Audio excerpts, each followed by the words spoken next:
video is the Ecology unit, Learning Target 1, Foundations in Ecology. In this unit we'll be talking about ecology, which is just the study of ecosystems. Real simple. And this first learning target is largely a review of things that we've gone over the rest of the year. There will be a few new terms, so we'll go through them. First, we're going to look at some different levels of study that an ecologist might study. And the first is the biosphere, and this is just the Earth. This is the largest, most complex level of study in biology, or in ecology as well. Some issues that affect the whole Earth that they might study might be things like climate change, pollution, extinction of several species, climate patterns, weather patterns, that sort of thing. And so the biosphere is the most complex level of study. Next we get to, well, here's a fake biosphere created in Minecraft. Lovely. Alright, so next we get to biomes. Biomes are large areas with similar climate and communities. We'll talk about what a community is briefly, or shortly. So a biome, as you can see in this picture, they are arranged according to latitude. You can see the different bands, and remember from social studies, latitude goes this way, and so you can kind of see these bands of different types of biomes. Rainforests here around the equator, and then you got your deserts, and then you got some of your polar areas up north and south, for that matter. And so biomes tend to be arranged by latitude, and similar types of organisms are found in similar biomes all over the world. For instance, you find monkeys in the tropics. You always find reptile-type animals in the desert. You find animals adapted for the cold in the polar regions. And so that tends to be a similarity in all biomes, similar types of communities, similar types of climates. There's another biome. This is a taiga biome from Minecraft. Typical taiga biomes don't have lava caves and pigs and chickens. All right, an ecosystem. This is all of the biotic and abiotic factors in an area, or living and non-living factors in an area. This could be anything like a lake, a beach, a forest, a backyard. Here's a picture of a pond ecosystem. Here's a marine ecosystem here, like a coral reef would be an example of an ecosystem, and encompassing both abiotic and biotic factors. Abiotic factors.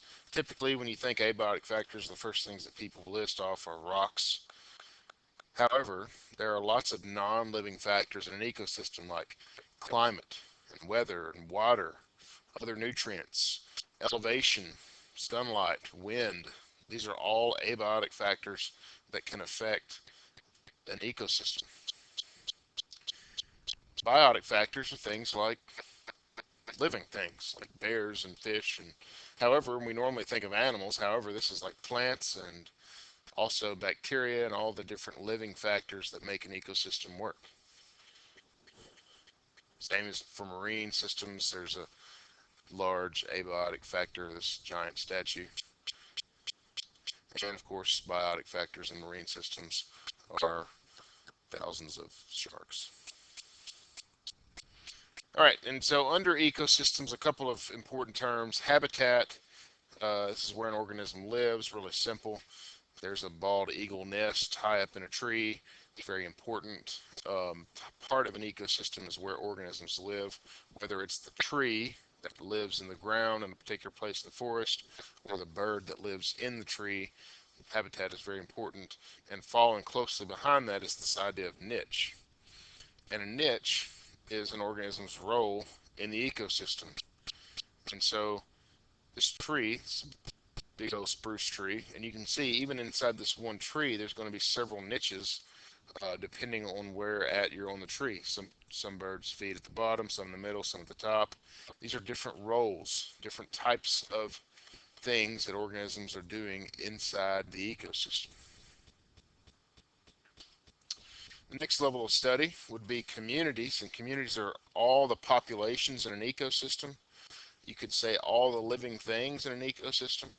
in this particular community would be like some sort of Alaskan community, maybe subarctic taiga kind of community, moose and wolves and owls and squirrels and berry things and pine trees. This would represent a community.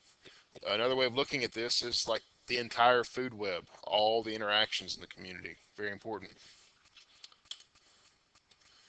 And next would be populations, of course.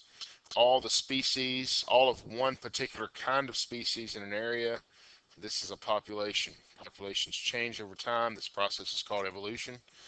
And populations interact with one another. That's where we get the community concept. But again, a population is just all of one type of organism, so don't get that mixed up with communities. And lastly, individual organisms are studied when it comes to ecology. You can learn a lot by looking at individual organisms as a part of the overall population. You can look at a tree, tell about its history. You can look at an individual like bear, for instance, and find out, maybe all the bears in the ecosystem aren't doing well, or all of them are doing well, based off looking at one particular organism.